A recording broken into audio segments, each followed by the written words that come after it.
матч в Глазго, где Рейнджерс принимал чемпиона Франции Монако, и в Стамбуле, где играли Галатасарай и Штурм.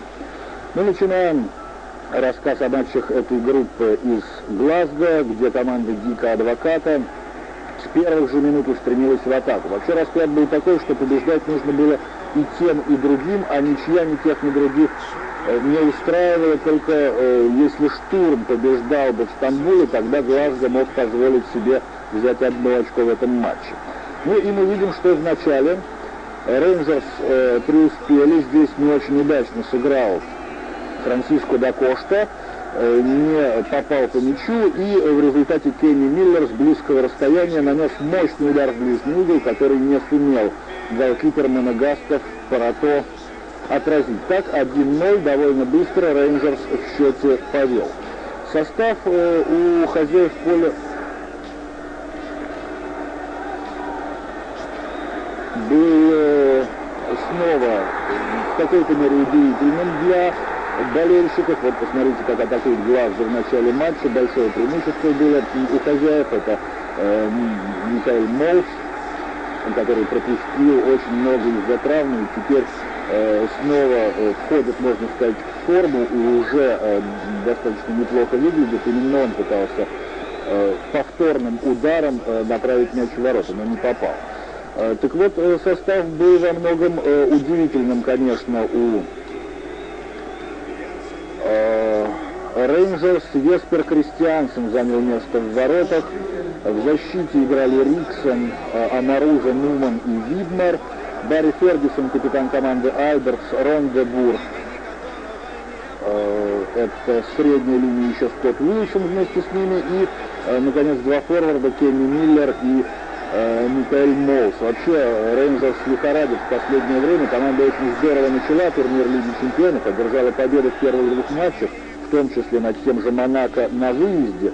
Ну, а вот затем все пошло хуже некуда. В трех играх всего лишь одно очко команда набрала в чемпионате. Шотландии валится и уже очень далеко отстала от Селтика.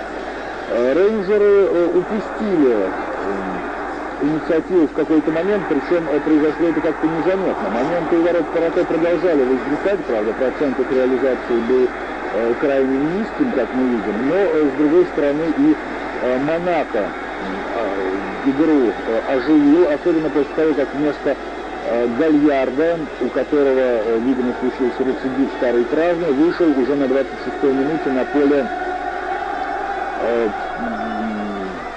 Ксавье Гравле, известный форвард. Ну, с другой стороны, может, просто усадил на скамью запасных Клод Пиэль Гальярдо, ибо посчитал, что нападающий будет в этой ситуации более полезен, лишний нападающий. Ну и вот кончилось дело тем, что незадолго до перерыва Франсиско да Кошта, который, как мы помним, был виновен, косвенно, по крайней мере, в пропущенном монегастом мяче, на этот раз отличился уже у чужих ворот. Очень здорово сыграл на опережение, не смогли ему помешать ни защитники, ну и, конечно, вратарь удар с такого близкого расстояния отразить не смог.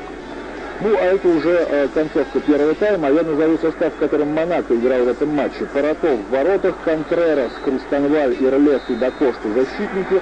Средняя линия Жили, Гальярдо сначала играл, затем уступил место Гравлену, Дабо и Бонналь в средней линии, и впереди Симона с капитанской повязкой и Шабани Нонда.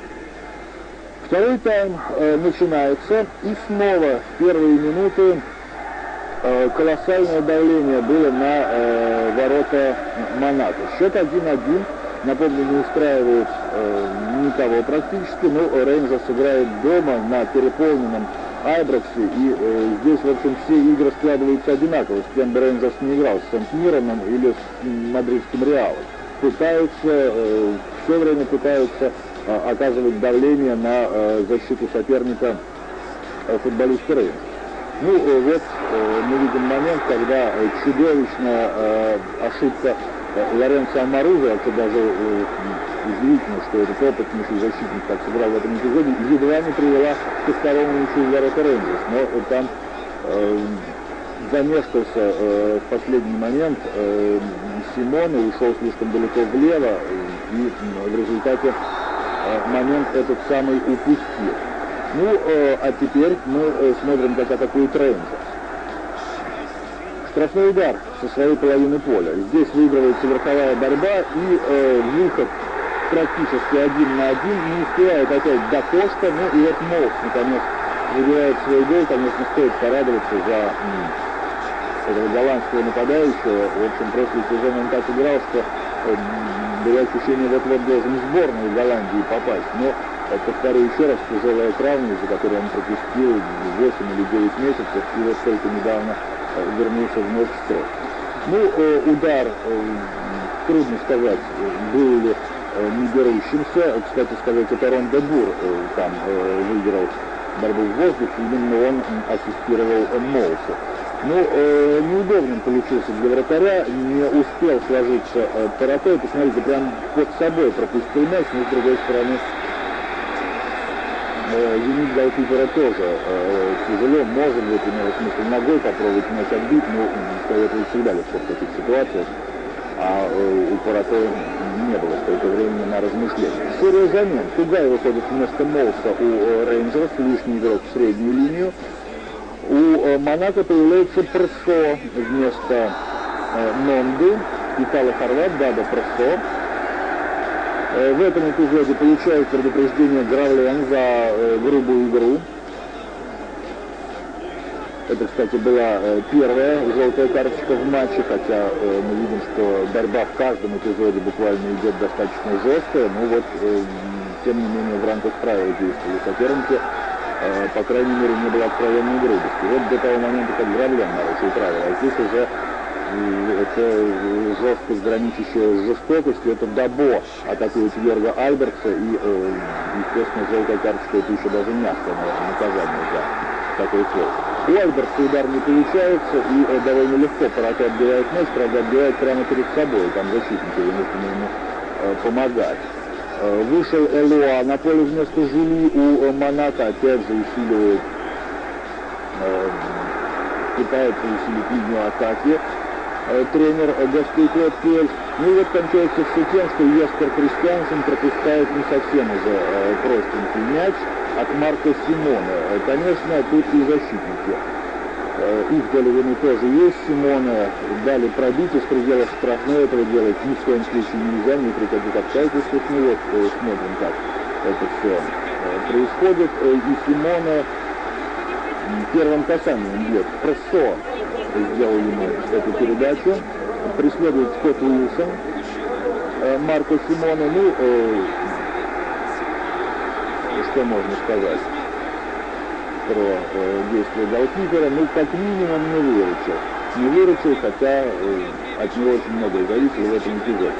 На 78-й минуте счет таким образом снова становится ничейным 2-2. Две замены делает Адвокат. Уоллес и Маккан появляются на поле, но тщетно. Ничья 2-2, и Монако в любом случае не попадает во второй раунд. Ну, а футболисты из Глазго пошли узнавать, как же закончился матч в Стамбуле, ибо минимальные шансы у них оставались пройти дальше в случае, если Штурм побеждал бы Стамбул.